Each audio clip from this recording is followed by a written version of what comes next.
Corre el chisme en el Congreso de la República que lo parió, que supuestamente se vendría una ampliación más de esta eterna legislatura que terminaba supuestamente el 8 de julio, para ver si así se aprueba la bendita bicameralidad. Es por eso que hoy en tenemos de invitado al ex jefe de la OMPE, batutero de la Comisión de Alto Nivel para la Reforma Política de Bobby Blanquiazul, tremendo columnista y aún más importante, fan acérrimo del gran Héctor Lavoe, el señor don Fernando Tuesta. Muy buenos días, señor. ¿Qué tal? ¿Cómo estás? Qué gusto. Aquí muy curioso y esperando que tener respuesta acerca de la bicameralidad, porque es una cuestión bien sabida que los peruanos no somos muy hinchas de tener más congresistas, más representantes, porque tú sabes, el bolsillo aprieta y nosotros estamos traumados todos los peruanos, me incluyo, estoy traumado con la representación. Entonces el día de hoy le traigo unas preguntitas que tanto ha hecho mi comunidad como también han salido de este cerebro que ya está un poco quemado porque ya tú sabes lo que corren acá. Entonces, vamos a empezar de una vez con la primera pregunta que le he preparado. Desde su punto de vista, nuestros actuales padrastros de la patria tienen la ética laboral para proponer una reforma tan importante y compleja a la que la mayoría de peruanos en el 2018 dijimos no en un referéndum, y me refiero a volver a la bicameralidad. Señor don Fernando. Parece que cada actuación de los parlamentarios iría en contra de esta medida, ¿no? Porque claro, diariamente o semanalmente, o frecuentemente, sus actos son rechazados, ¿no? Por no decir desde la playa. Y entonces, claro, estos parlamentarios que tanto rechaza la gente proponen una bicameralidad. Y lógicamente hay una primera reacción en contra. Sin embargo, más allá de lo que ellos quieran o puedan, el diseño del Parlamento bicameral es mejor. Lo tuvo el Perú desde el inicio de la República hasta el 93 con el golpe de Fujimori. Y justamente esa era la crítica, exactamente la de ahora. Y por eso de 240 congresistas se pasó a 120, señalando que esto iba a ser mejor. Pues no fue mejor, fue peor. Fue peor. Ahora bien, acá quisiera hacer una figura rápida, si me lo permites. Es como construir un edificio moderno, un edificio con todas las calidades, todas las seguridades, etcétera. Este es el edificio que queremos. Sin embargo, acá el problema es quiénes lo van a habitar. Ciertamente, pueden ingresar personas que no lo usen bien, que no lo mantengan, que usen inadecuadamente, que lo maltraten. Bueno, pero ese es un problema que no necesariamente está asociado al edificio, al diseño. Y entonces, siendo claro que estos congresistas como los anteriores, y puede ser peor, digamos, no serían los mejores para habitar este edificio, sí necesitamos de todas maneras este edificio, porque algo ayuda. Lógicamente, con mejores congresistas, esto sería tanto mejor, por supuesto. Solamente terminar, las grandes democracias, incluida también nuestros países vecinos, todos tienen dos cámaras, salvo algunos que yo puedo luego señalar, ¿no? Son los países pequeños o aquellos países que pasaron a ser unicameral en épocas de dictadura o autoritarismos. Venezuela, Ecuador y Perú, en ese orden. No, porque efectivamente, con lo que usted señala, mi estimado don Fernando, estamos en una crisis de representatividad, o sea, de, ¿cómo decirlo? Subrepresentación, podríamos como teorizarla así, porque a la final, o sea, somos un país de 33 millones de habitantes y tenemos a tan solamente 130 representantes. Estos 130 representantes a veces no representan ni su jato. Entonces, simplemente la bicameralidad bien ejecutada, ¿usted cree que sería como que la respuesta a esta subrepresentación política que tenemos jalando desde que se abolió la bicameralidad en el Perú? Por supuesto que sí. Mira, en el año 92 habían, con la reforma, con la Constitución de 93, teníamos en ese momento, o previo a la Constitución 93, éramos 12 millones de electores y habían 240 representantes. Ahora somos 25 millones, o sea, más del doble, pero tenemos 130, la mitad. Ajá. Con lo cual, un parlamentario ya no representa digamos, 50.000, sino 100.000. Y es por eso que tú ves que los parlamentarios además van corriendo de una comisión a otra, porque son pocos en relación a la demanda de trabajo que ellos deben de tener. Ahora, que ellos no trabajen bien, esa es otra cosa. Claro, eso ya Pero, es otra cosa. digamos, un diseño adecuado requiere de más parlamentarios. Claro, cuando uno le dice a la gente, va a pasar de 130, digamos, a un número, no sé, 200, por decir algo, todo el mundo dice no, porque lo que están multiplicando este tipo de congresistas. Ujú. Pero si tú vas a Madre de Dios, donde hay un solo congresista, y le dices a los de Madre de Dios, mire, ¿sabes qué? Ustedes quisieran tener más representantes para que puedan atender más sus necesidades, seguramente que dirán que sí.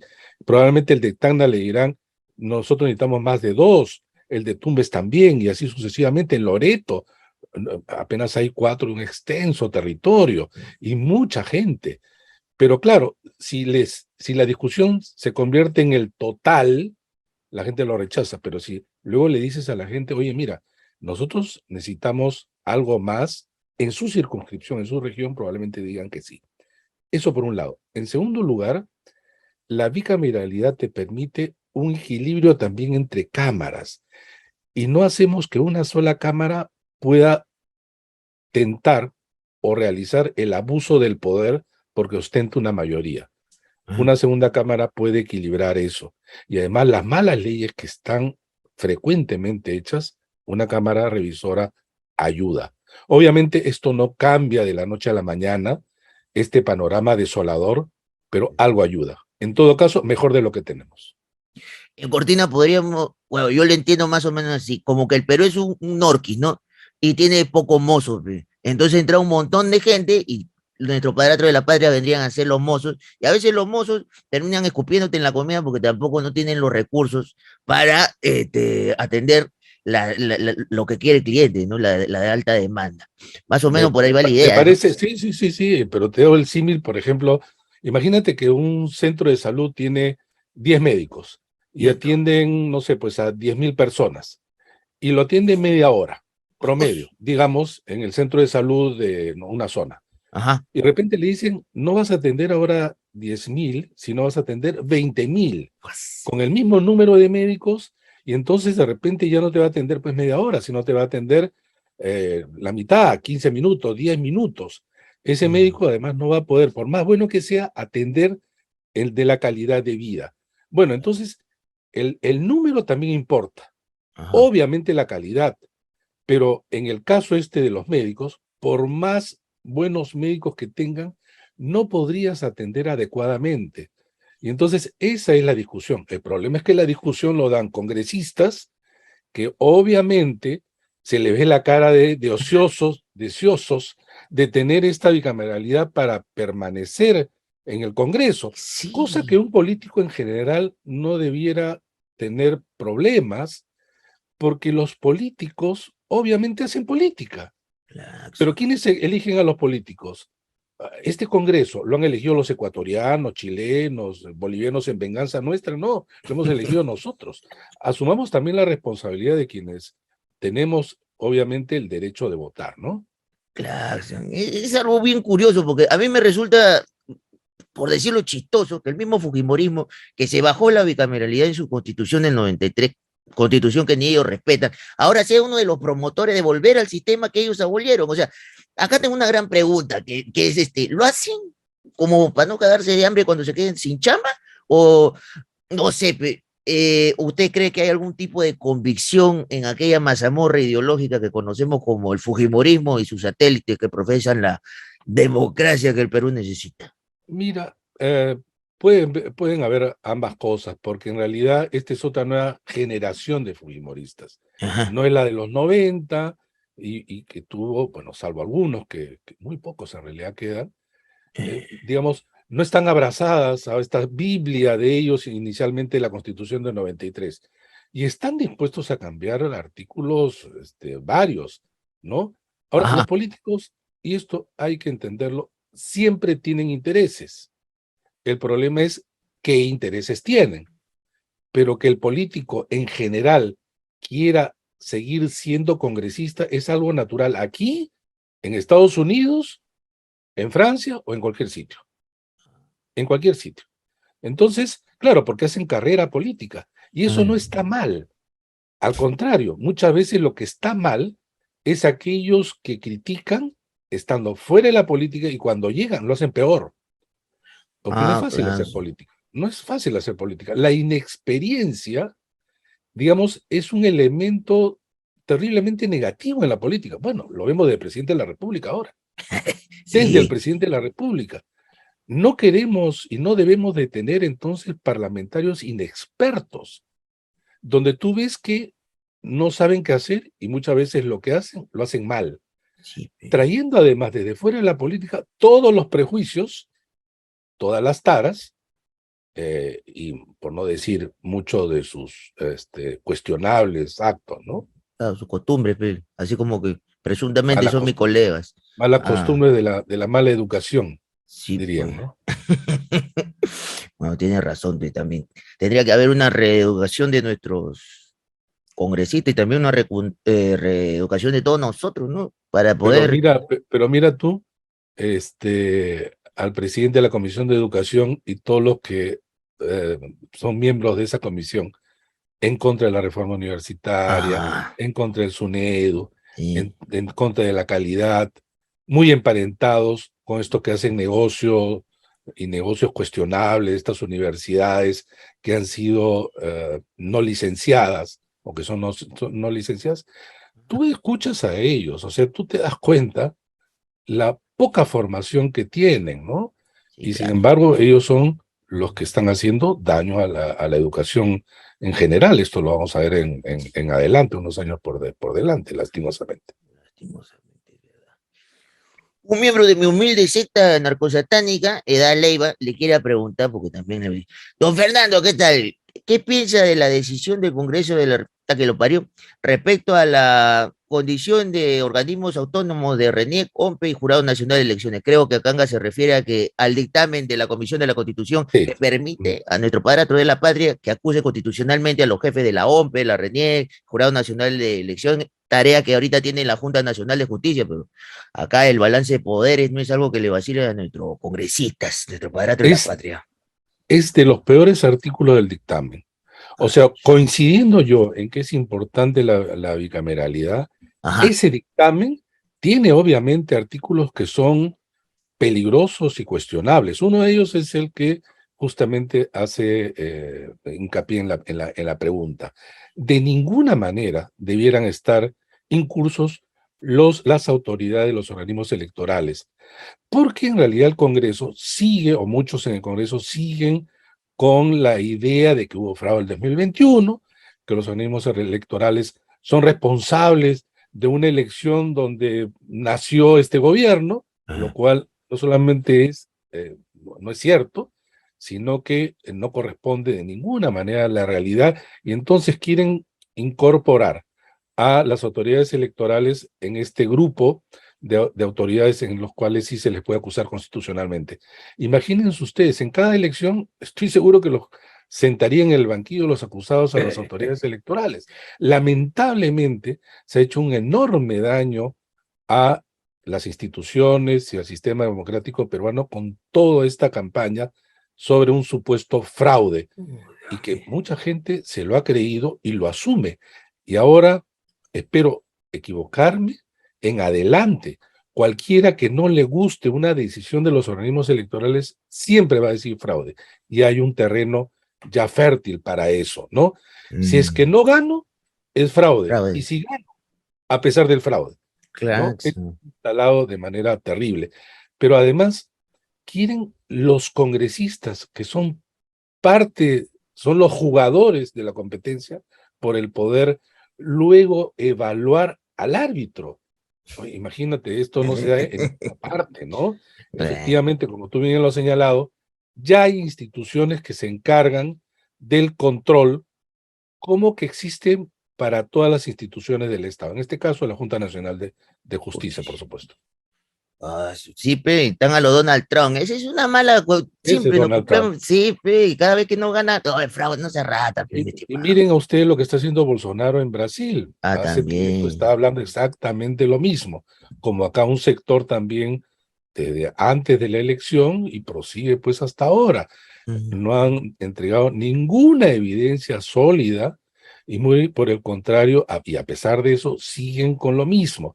Y este artículo en el dictamen de la bicameralidad es un artículo sumamente peligroso del que en lo posible hay que evitarlo, ¿no? Sí, también hay como 53 reformas que están metiendo así caletas, que creo que vas a tener que revisar una por una.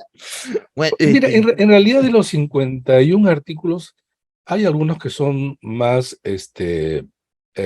formales, ujú. porque ahí donde dice pues la Cámara, la Cámara, debe decir de la Cámara de Diputados, en otro la Cámara de Senadores, cambiar nada más.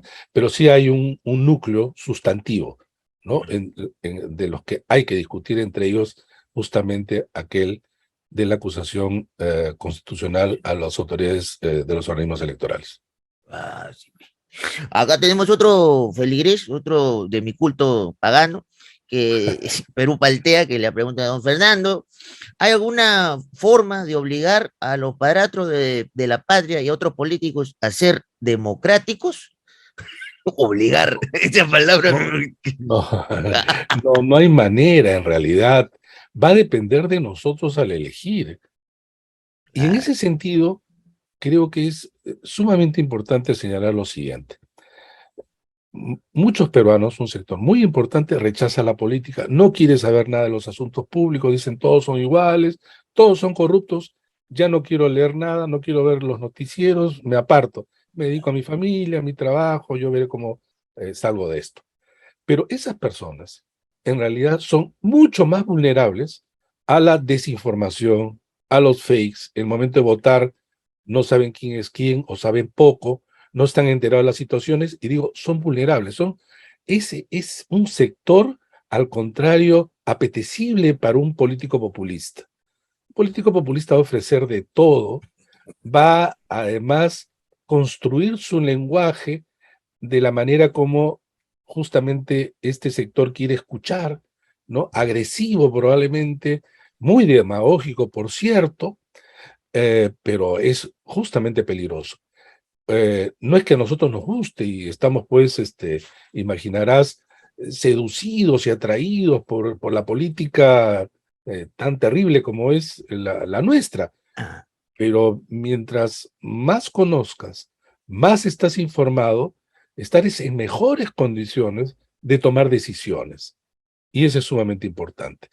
Tú ves en las redes sociales mucha gente que lo único que hace es repetir mucho de los fakes, de la desinformación.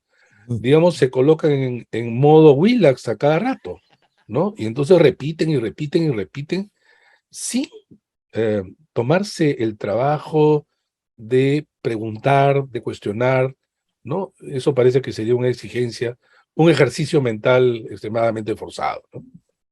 sí, es efectivamente la apatía, la que podría de repente jugar a mi favor si me presento como presidente de la República en las próximas elecciones, porque la verdad es que yo soy, solo me falta un terno, ¿eh? Yo tengo la mala costumbre, tengo acá el lenguaje Pero recontra estás de agresivo. verano ahora, pues. Ah, sí, no, no, Estás de verano. Sí. Entonces esa apatía voy a anotarla para mi campaña política para poder aprovecharla. Más bien ya no voy a promover así este tipo de conversaciones porque si no se me va a poner pensantes y de ahí, ¿cómo vota por mí? Muy bien, señor don Fernando, muchas gracias. Una última pregunta, solo para récord, para la miniatura. ¿Hubo fraude? No, de ninguna manera. Ahí está. Y de Muy ninguna bien. manera porque, ¿sabes qué? Ajá. No se conoce, pero los procedimientos, normas y todos los instrumentos que se tiene para un proceso electoral es de los más garantistas de América Latina. Es por eso que las misiones de observación internacional, que obviamente son expertos, han revisado, han visto y han dicho que esto está dentro de los cauces normales, ¿no? Pero claro, fácil es pues justamente hacer acusaciones, ¿no? Fácil es en un contexto de crisis, desafección, que la gente no cree en nada, Sí. obviamente hacer una campaña como se ha hecho lastimosamente en los últimos tiempos. Sí. La apatía sí juega un papel importante a la hora de propagar fake news y en especial de decir de que están haciendo mal el proceso, cuando simplemente los peruanos hemos votado con el poto, pues, ¿no? Sí, Bueno, señor, pues. Así es, así es. Pero también es cierto que depende del menú, ¿no? Es como que Ah, vas a un restaurante y tienes solamente este menú y tienes que comer. Bueno, o te quedas sin comer o eliges entre lo que te dan, ¿no? baila nomás, Ese ¿no? es el tema. La oferta electoral ha Sí. sido limitada o mala, ¿no? Y de eso hemos tenido que escoger. Sí, pues, porque en primera vuelta ha sido esparcido por todas partes, más partidos. Yo no entiendo tanto partido, ya que más lo que confundo que ¿Cuántos otra quieren ser cosa. presidentes, no? Uy, ¿Cuántos no, quieren ser? me incluyo, me incluyo. Qué ¿Ya bonito ves? sería tener mi helipuerto acá nomás, ya no tendría que tomar bus. Pero En el bueno, barrio. don Fernando, ya lo dejo para que pueda desayunar tranquilo. Yo también tengo que ir a cogotear, digo, a trabajar, porque Muy también bien, tengo esos deberes sagrados que cumplir. Muchas gracias por su muy bien. tiempo, don Fernando. No, Esperamos gracias a ti y a tus seguidores. Hasta otra oportunidad. hasta otra Chao. oportunidad.